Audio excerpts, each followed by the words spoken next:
So I would like to start today's presentation on a preprint paper on Control-World, a controllable generative world model for robot manipulation. This preprint is done by people from Stanford and Tsinghua University. In this work, they develop a world model, Control-World, which is a controllable multi-view generative model specialized for robotics. The main reason why I chose to share this work is that it's relatively straightforward to understand what the implication is. And for people either coming from video generation background, robotics background, or completely new to both. And since this is yet officially accepted work, plus at the intersection of two fields, I would like to provide some premise of where we are today, what the challenges are, and what the trend going forward is like. Some part of AI history may feel less familiar for the young audience, but most of us remember one key moment, which is release of ChatGPT in 2022. And this was a turning point in how public experienced AI, but it was significant in other way. Other progress in generative AI like Stable Diffusion and in robotics, RT1 were also introduced in the same year. And from there, two paths began evolving in parallel. One side advancing rapidly from Runway Sora to today's C-Dance 2.0, just released, I think, 2 days ago. And on the other hand, robotics progressed from RT2, OpenVLA, Pi 0.5, and more, bringing vision language model into real-world actions. For a while, one path focusing on generating pixel and other generating actions, but now slowly matured. We see more works at their intersection, as in the previous session, Azuma-san shared Cosmos done by NVIDIA as well. And here are some of the work being done in robotics leveraging video generation models. This is of course not all, but just to show the recent works that published coming from computer vision conferences, and slowly see more and more works coming into robotic focus conferences as well. And in particular, the red highlighted work published in ICCV 2025 is one of the stepping stones of today's paper that I'm introducing. If you are interested in this line of work, I highly recommend to go over. And below are many more recent works following on the archives preprints. And if you look closely, NVIDIA is definitely one of the big players in this direction. And this is another trending example, call for papers from CoreRL 2026 this year, which is one of top-tier robotic learning conferences. And they added a few new topics, and one of which is for video models for robot learning. So yeah, I think enough for the premise, and I would like to get back to today's paper, starting out from a quick demo to get the gist of what has been achieved in this paper. Now the techniques used may not be entirely new to people coming from video generation model background, but the focus for today is on how this can be adapted specifically to suit the needs of robotic applications. So here, authors showed that the world model Control-World can be interacted at fine-grained level action commands, where the top row shows the initial states of 3 camera images, and the bottom row shows the generated video corresponding to the action commands. And here the action chunks is at the resolution level of 1 second at 15 Hertz. And here are the full pipeline overview, where we have a robotics policy on the right, world model in the middle, and being used for 2 downstream tasks, which are the policy evaluation and to improve the downstream policy performance itself. So why do we want to leverage the world model with robotics? And the main difficulty lies in the development cycle of evaluating and improving the ability of generalist robotic policies. For example, for a VLA to adopt a novel object, scenes, or instructions, systematically we need to demand additional expert labels. And just to review that or evaluate the performance, we need rigorous evaluation with a large number of real-world rollouts. Then you might ask, controllable world model is not new. What is challenges specifically? There are many challenges in video generation model field itself. Here are a list of which are more relevant to robotics application. For example, most models typically simulate only single third-person view, which can lead to partial observability and in turn cause hallucinations. Single view input is also incompatible with many modern VLA policies that requires both third-person and wrist view cameras as input.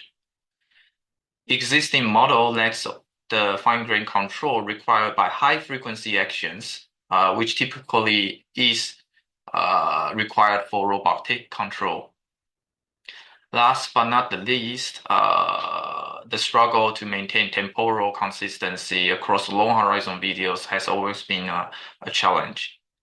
And this is especially important for robotic application dealing with real world. In this work, their contributions are claimed in three folds. First, on the long horizon consistency. Control-World showed that it generalized to normal scenes, camera placements, and sustained coherent rollouts over 20 seconds. Second, post-condition memory retrieval. Control-World reflects policies real-world instruction following ability, which will more be addressed in later slides. Last, on the downstream robot policy improvement, Control-World can be used to improve the performance of Pi 0.5 on Droid downstream task with unseen object and novel instruction by 44%. And they're proposed also in three folds. First are multi-view joint predictions, which captures comprehensive visual representation of the scene paired with VLA policies to reduce hallucination during contact-rich object interactions. Second, post-condition memory retrieval, which aligns visual dynamics with control signal, ensuring that generated rollout reflects the cause and effect of each actions.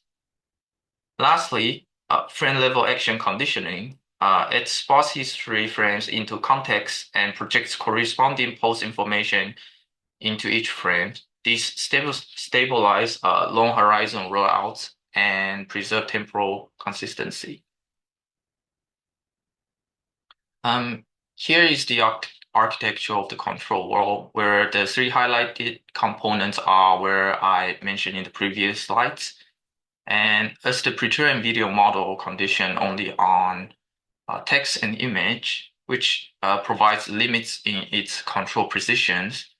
To enable better controllability, author conditioned the model on the action sequence output by the policy concatenated with past poses at the index number 2 component. And to enable better consistency, author used multi-view images highlighted in number 1 component there. And lastly, they apply frame-wise cross-attention within the spatial transformer, allowing visual token of each frame to attend to its associated pose embeddings, which corresponds into the component 3. And they formulated the problem as the following. And here are the training objective of the world models.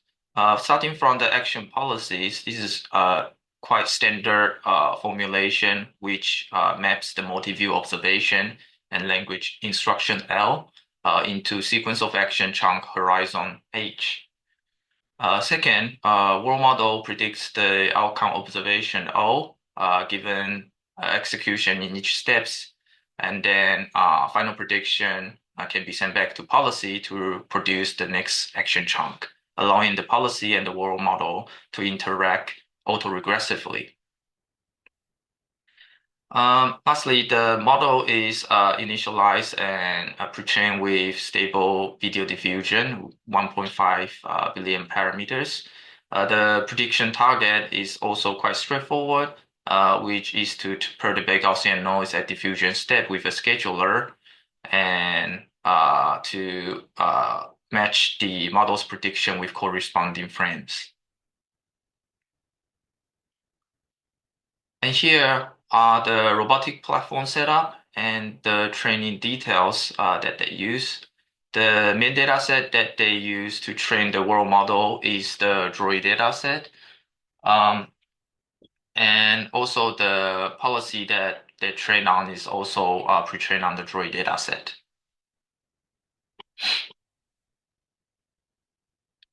And here, once the model is trained, the author first look into the quantitative results of how the model produced the frame in terms of quality evaluated by standard areas of standard matrix.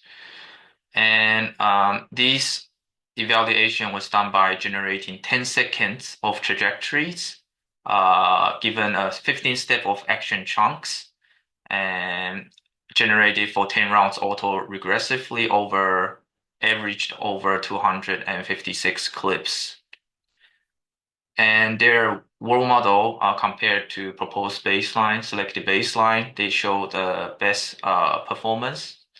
One thing to note here is that in the FID matrix, their Control-World view has actually better performance to the final proposed one. And they didn't really address it yet in the paper, but my understanding or intuition is that the Control-World third view, it uses only the third view, not the risk view, and thus the FID matrix, which measures the distribution similarity, is higher, thus the distance is lower. And it really that's my intuition behind why the third view actually scores better in FID. And here is ablation study results of the effect of memory retrieval, frame level conditions, and multi-views. And they did, it shows without those components, performance degrades across this matrix without surprise. And I think it's easier to show qualitative results instead of quantitative ones. Here is by looking at the green row, and the green row is when the model prediction done by second intervals with a full model, yes. And then by removing the memory leads to blurry prediction showing in the blue, it's a little bit hard to see, but it's highlighted by red circles. And while removing frame level position conditioning reduced control position showing the purple row. But overall, this provides a really great promising direction in how fine-grained action policy control can be reflected in the simulated or imagined prediction using the world model. And this is another qualitative result which shows the consistency contributed by the multi-view and memory retrieval. And this is in particular very important in robotic application because the risk camera field of view changes dramatically within a single trajectory. Sometimes you can see initial frame with an apple on the table, but then the robot move this manipulator elsewhere and came back, and then the apple was gone. So leveraging multi-view information and memory retrieval stabilize effective quite significantly about the risk view prediction. It's quite hard to understand just from the static image, but the paper claims the prediction highlighted in green box are inferred from the other camera views, and while those in the red box are retrieved from the memory. And this is one of the core contribution that they claim to show that their training strategy shows high correlation results when action policy is evaluated in real world and in the role model. So policy high-level instruction following behavior in the world model closely related to the real world on the graph on the left-hand side. It's almost to the straight line, but it's only on the instruction following side. If we look at on the right side of the graph with the actual success rate compared to the real world, we find that it doesn't really meet there yet. And this means there are still remaining challenges that if we want to scale evaluation development cycle with VLA, we need harder work. And what exactly was causing the challenge in the success rate aspect? Specifically in precise modeling of complex physics dynamics, such as collision, object sliding away, or rotations. Here are one of the example where the model shows a successful high-level instruction following rollout but fail in the task completion. And the task is to close the laptop. So if we look at the ground truth rollout on the top, we can see, yes, indeed, the Panda Franca robot closed the lid of the laptop, but in the prediction by world model, especially when we're looking at the wrist camera on the right side, it kind of goes through the lid and just pressing down onto the trackpad or the keyboard. So this is one of the challenges that the consistency in simply using the latent representation hasn't yet to solve. And another cause of interesting facts that why the correlation was lower than expected in the world model compared to real world is that in the real world, VLA actually tries to retry after a first time failure and maybe second time failure. But then the retrying dynamics was not really captured by the world model. Yes.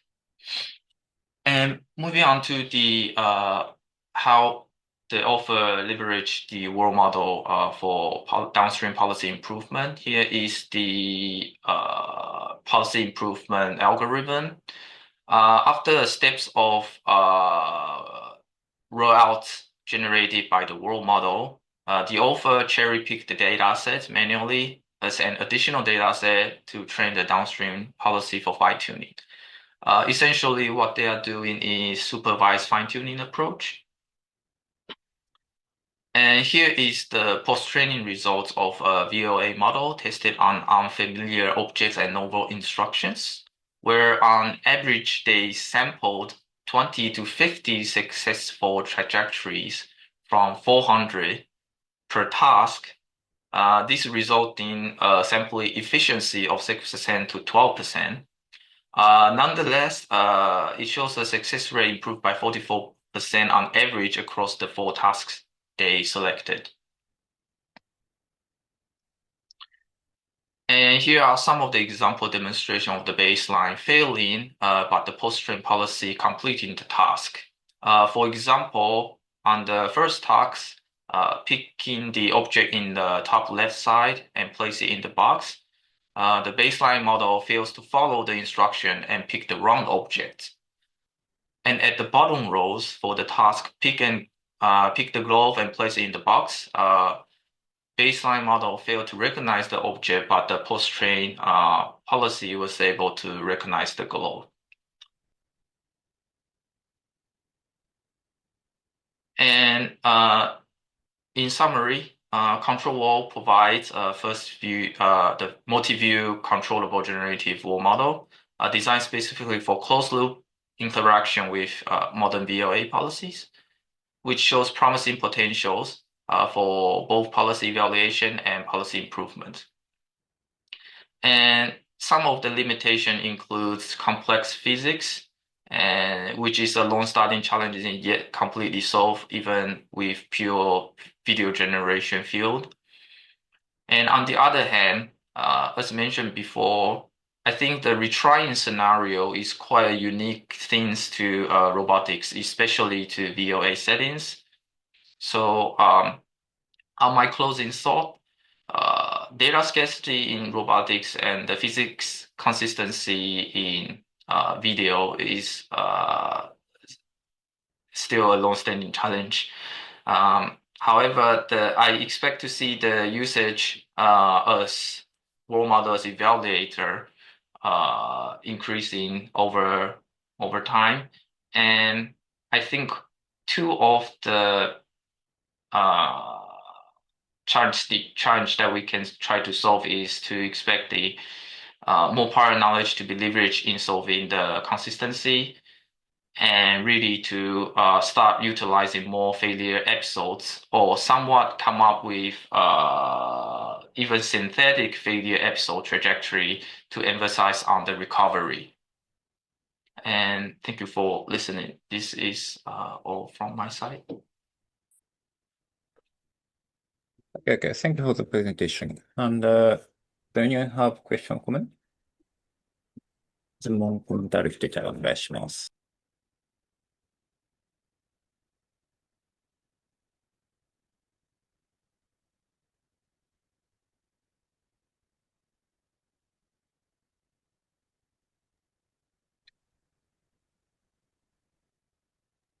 So I have one question on actually, I'm not sure I correctly understand the proposal in this paper, but you go to the page 11, for example.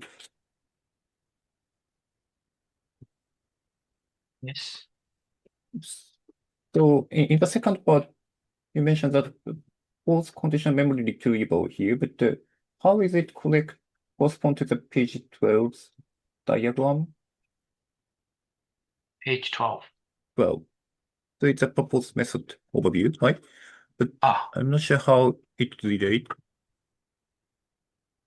Yes, thank you very much. So in the past paper, there has been work done in following the trajectories of the NF vector into the image. And in this work, what they propose is translating that trajectory into Cartesian 3D space.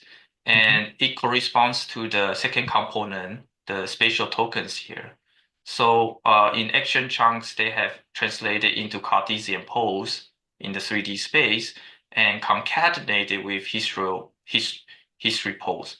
So this is where it corresponds to what they call post-condition memory retrieval. Okay, but what's a memory is in that case? So is it just a history, or do we have some kind of a memory bank that memorize past experience? So, or it's just a history of current episode? Yes, in this case, it's just history. Okay. Then I understand that. Yes. Memory seems to be a little bit more fancy way to say it. It's kind of wordy, I think. Okay, and anyone have question for me?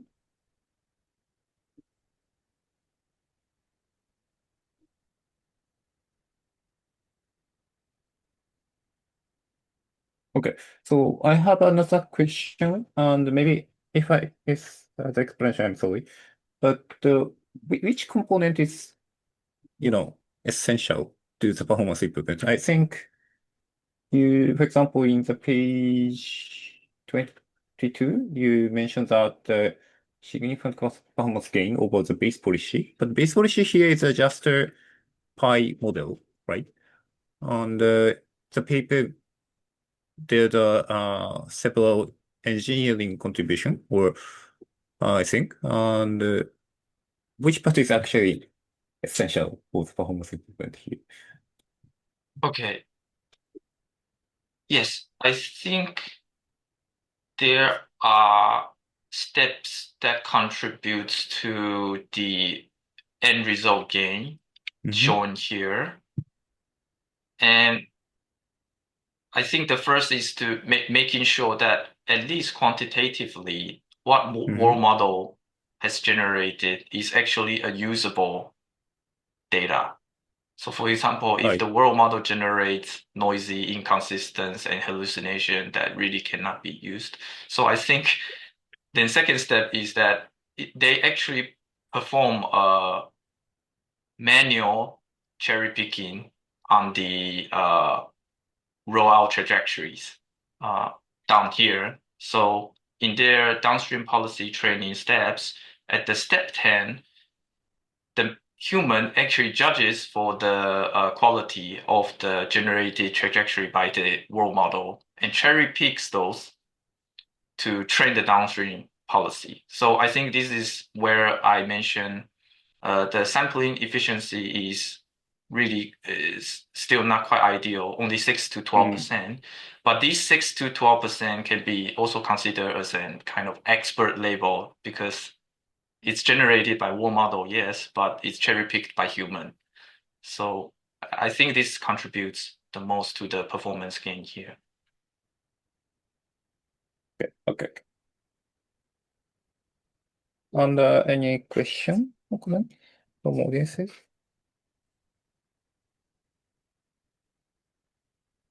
If no question, I think the time is almost running up. So thank you for the presentation, Morikuni-san. Thank you very much.